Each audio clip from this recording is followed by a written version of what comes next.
Good morning. It is filled to the brim, and it is Wednesday, November 11th.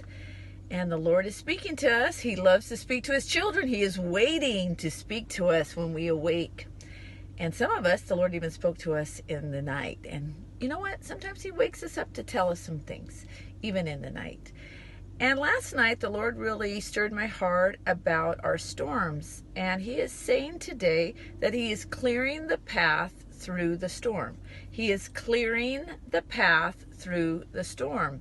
You know, the fact is this: storms are powerful tools by the Lord in our lives. What the enemy meant for evil, the Lord turns around for good, and he actually strengthens us, builds our faith, makes us powerful vessels because of the storms that we go through.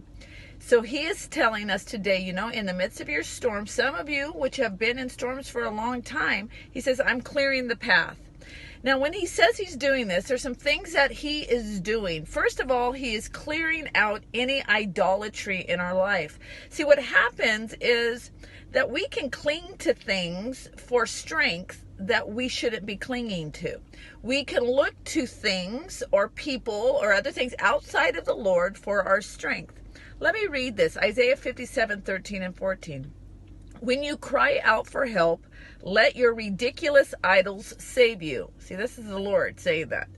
But the wind will carry them all away. I'm getting rid of the stuff that you cling to when you are in a storm. When you cling to things other than me. But the wind will carry these idols away, these ridiculous idols away. A mere breath will take them. But he who takes refuge in me will possess the land and will inherit my holy mountains. The Lord, in this season of the storm, he is saying, now I am clearing the path, but he is addressing his children. Any idolatry that we may have in our life, he's also clearing that away. That must go. That's what the Lord says. And so we need to check our hearts. Are there things that we cling to in our storm that is not the Lord? The Lord wants himself to be our priority. You are my strong foundation. You are the one that I cling to. Not just in the storm, in life. You are the center of my life. So let him clear away any idolatry in our life. The second thing that the Lord says is that he uses the storm to clear the path for our destiny. Sometimes people are saying, what does God want for me? What is the right choice? Maybe you're in a season of decision making.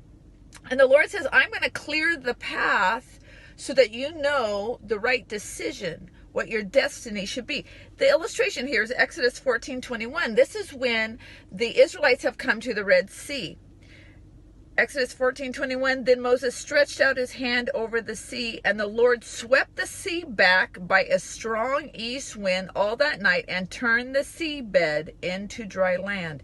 The Lord used the storm to clear the way for direction for their destiny. Sometimes, you know, in our lives we may have a lot of options. We say, which option should I choose? Well, you know what? The Lord's going to clear away, and you're going to know the one option is the right option. He's going to clear away the other options. They're going to fall to the right, fall to the left. Sometimes we're confused because of our options. Sometimes we're a little seduced by the world, and the world is giving us some options. Our flesh is wanting certain things, and we know good and well that's not what we should be doing, but we're seduced, or we become hungry for those things. And the Lord is saying, I'm going to send a storm. I'm going to use that storm, and I'm going to remove those things so that you walk in your destiny. Just as the children of Israel had to walk through the Red Sea to get to their destiny, so shall you. But I'm going to use the storm to get you to your destiny, because the Lord wants you to walk in your destiny. That is the most blessed and prosperous place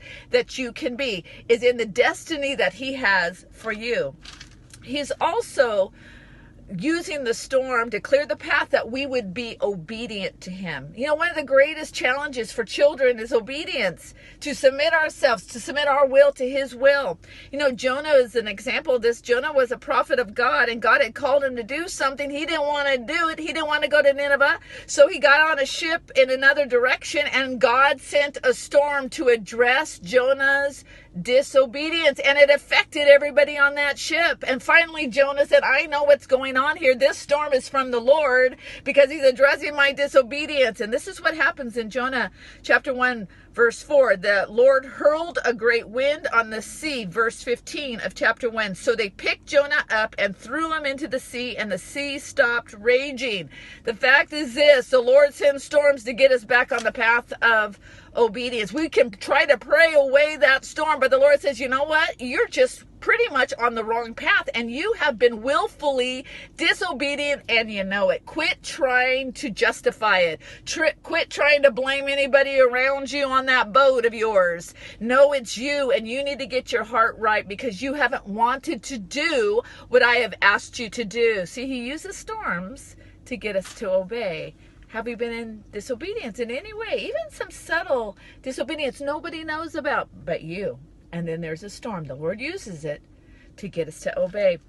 He also uses the storms to reveal our spiritual muscle. See, the Lord wants strong children in the earth. He doesn't want us to be weak. We are not victims. He wants us to be strong and mighty in the land because we belong to him, and his spirit rests in us and upon us. Isaiah 41:15, behold, I have made you a new sharp threshing sledge with double edges. You will thresh the mountains and pulverize them, and will make the hills like chaff. You will winnow them, and the wind will carry them away, and the storm will scatter them. But you will rejoice in the Lord. You will glorify in the Holy One of Israel. He uses storms to glorify himself. He says, you know what? The storm's going to come, but guess what? You're going to be a threshing sledge. You're going to be sharp. You're going to be mighty. You're going to take down the things that come against you. Just as Isaiah 54:17 says, no weapon formed against you shall be able to prosper. Why? Because even in the storm,